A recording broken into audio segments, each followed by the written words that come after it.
Everyone, today we are back again to read out the second chapter of your moral science book, class 4th, and the name of the chapter is A Foolish Mouse. So let us first understand the thoughts. It's better to have a wise enemy than a foolish friend. ये अच्छा होता है कि आप एक vice enemy आपके पास हो, किसके बदले? एक फूलिश फ्रेंड के बदले, एक बुद्धू फ्रेंड के बदले. We should not follow others advice blindly. हमें दूसरों की एडवाइस बिना कुछ सोचे समझे या देखे नहीं समझनी चाहिए. We should also use our intelligence. हमें अपनी समझदारी से भी काम लेना चाहिए और दूसरों की एडवाइस पे ही निर्भर नहीं रहना चाहिए. Let's read the story. Better to have a wise enemy than a foolish friend. एक सच्चा एनिमी होना ज़्यादा अच्छा होता है ना कि एक फूलिश फ्रेंड के बदले. Once there lived a donkey and a mouse in a washerman's house. एक बार की बात है, वहाँ पे एक डोंकी और माउस रहते थे एक वॉशरमैन के हाउस में. Washerman's house was made of mud, so it was easy for the mouse to live there. The donkey and mouse were good friends. Washerman का जो घर था वो मड से बना था, इसीलिए माउस के लिए काफ़ी इजी होता था वहाँ पे रहना. और डोंकी और माउस वो दोनों काफ़ी अच्छे फ्रेंड्स भी थे.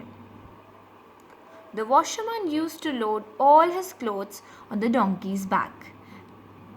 तो जो वॉशरमैन था वो अपने सारे जो क्लोथ्स होता था, मतलब वॉशरमैन का काम ये होता है कि वो क्लोथ्स को वॉश करते हैं, इसीलिए तो जो भी धुले हुए कपड़े होते थे वो डोंकी की बैक पे रख देता था. And went to river every day. तो जो कपड़े उसे धोने होते थे वो उससे डोंकी की बैक पे रख के उससे रिवर तक ले जाता था, ताकि वो रिवर के पानी से उन कपड़ों को धो सके. ये चीज़ रोज़ होती थी. Sometimes he also took his ironed clothes on donkey's back. और कभी कभार वो वॉशरमैन अपने प्रेस किए हुए कपड़े, आयरन हेयर मीन्स वो मेटल वाला आयरन नहीं, आयरन क्लोथ्स मतलब जो कपड़े ऑलरेडी प्रेस्ड हुए होते हैं, दैट क्लोथ्स वो डोंकी के बैक पे रख देता था कभी कभार. He return home by evening and gave the donkey fodder to eat. तो जो वॉशरमैन था वो जब भी अपने घर वापस आता था इवनिंग के टाइम पे, तो वो अपने डोंकी को खाने के लिए अनाज देता था, दैट इज़ फोडर, जो सूखी ग्रास रह जाती है वो देता था डोंकी को खाने के लिए. But the mouse used to spend his whole day in search of food. पर जो माउस था उसे अपना पूरा दिन खाने को ढूंढने में लगा देना पड़ता था. In the evening, both the friends met and shared their experience. तो हर इवनिंग जो दो फ्रेंड्स थे, the donkey and the rat, वो दोनों हर इवनिंग मिलते थे और अपने एक्सपीरियंस को एक दूसरे के साथ शेयर करते थे. The donkey did not like his master because he did not give him good food. Donkey को उसका मास्टर मतलब वॉशरमैन बिल्कुल भी अच्छा नहीं लगता था, क्योंकि वो उसे अच्छा खाना नहीं देता था. The mouse was also upset. तो जो माउस था वो भी काफ़ी दुखी था. He said, donkey brother, times are bad. तो माउस भी इस चीज़ से दुखी था, तो वो बोलता है कि डोंकी भाई, हर टाइम अच्छा नहीं होता, कुछ टाइम हमें दुख भी देते हैं. People are building good houses and fitting doors with metal sheets.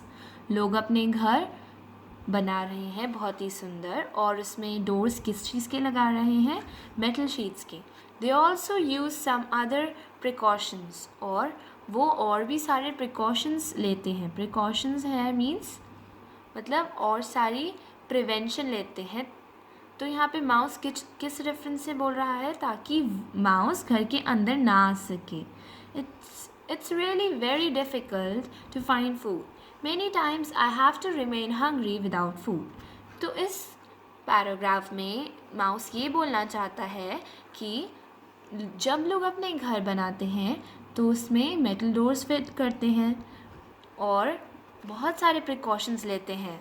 It's really very difficult to find food. Food को ढूंढना आजकल बहुत डिफ़िकल्ट हो रहा है। आप लोग अपने घर में माउस ट्रैप लगाते हैं ताकि माउस ना आ जाए, वो आपकी चीज़ें ख़राब ना कर दे और वो ग्रेन्स ना खा जाए। इसीलिए यहाँ पे ये रैट भी बोल रहा है कि लोग अपने घर में प्रिकॉशंस रख रहे हैं ताकि उनका फूड या और कुछ ख़राब ना हो, और मेरे लिए फूड फाइंड करना बहुत डिफ़िकल्ट हो जा रहा है और कभी कभार तो उसे भूखा भी रहना पड़ता है। One day the donkey said, Mouse brother, you are my friend. I feel really sorry at your poor condition. I have a plan for you. तो एक दिन डोंकी क्या बोलता है, माउस मेरे भाई, तुम मेरे फ्रेंड हो, मैं तुम्हारे इस कंडीशन को देख के, जो तुम्हें खाना नहीं मिलता वो कंडीशन को देख के मुझे बहुत बुरा लगता है, and I feel really very sorry, और मेरे पास एक प्लान है तुम्हारे लिए। What? asked the mouse. Mouse ने पूछा, क्या है वो plan? The donkey replied, Tomorrow when the washerman will load his iron clothes on me, get into one of those clothes. When the washerman give him those clothes to the owner, you can get the chance to go into the house along with the clothes. तो donkey बोलता है कि कल जब washerman अपने iron clothes मेरी पीठ पे रखेगा तो तुम उसमें से एक आयरन क्लोथ्स में घुस जाना, और जब वो वॉशरमैन वो क्लोथ्स उस क्लोथ के ओनर के घर पे देने जाएगा तो तुम्हें एक चांस मिल जाएगा किसी के घर पे जाने का उस क्लोथ्स के ज़रिए। Do a little hard work and dig a hole for yourself in his house. थोड़ा तुम हार्ड वर्क भी करना और एक बड़ा सा होल बना देना अपने लिए उसके घर में। The mouse was excited at donkey's advice. तो ये जो डोंकी ने माउस को एडवाइस दी उस वजह से माउस बहुत ही एक्साइटेड हो गया, बहुत ही खुश हो गया। He thanked him. उसने उसे थैंक यू भी बोला। The mouse could not sleep the whole night as he was waiting for going into the new house eagerly. जो माउस था वो पूरी रात नहीं सो पाया, ये सोच के कि उसे कल किसी और के घर जाने को मिलेगा और वहाँ पे उसे खाना भी मिलेगा। The next morning the washerman started loading his iron clothes on the donkey's back. तो अगली मॉर्निंग क्या हुआ, जब वॉशरमैन ने अपने आयरन क्लोथ्स डोंकी की बैक पे लोड करने स्टार्ट किए, according to the plan, the mouse entered in one of those clothes. Thus, the mouse entered into a new house along with clothes. तो उनके प्लान के हिसाब से माउस किसी एक क्लोथ के अंदर छुप गया और वो किसी नए घर में चला गया जिस घर से वो क्लोथ्स आए थे। When the lady of that house started to pull all the clothes in the almirah, she saw the mouse and called her son to kill the mouse. तो जब माउस एक क्लोथ के ज़रिए किसी और के घर में पहुंच गया तो वहाँ पे जो लेडी थी उसने एक एक करके क्लोथ्स को हटाना चाहा, तो उसने देखा कि एक क्लोथ में माउस बैठा है, तो वो डर गई और उसने अपने बच्चे को बुलाया और बोला कि तुम इस माउस को जल्दी आके मारो। Hearing this, the mouse started running and stopped only after reaching the washerman's clothes. ये सब सुन के माउस ने क्या किया, वो बहुत तेज़ भागा और वो वहीं जाके रुका, कहाँ पे, वॉशरमैन के घर के सामने जाके। It is really harmful to follow others' advice without thinking. ये बहुत ही मुश्किल होता है कि आप बिना कुछ सोचे समझे दूसरों की एडवाइस को मान लें। It can always land one in trouble. जब आप ऐसा करते हैं, बिना कुछ सोचे समझे दूसरों की बात सुन लेते हैं या मान लेते हैं, तो आपके लिए भी बहुत ही ट्रबलसम टाइम आ जाता है, आप भी ट्रबल में आ जाते हैं। Said the mouse to himself.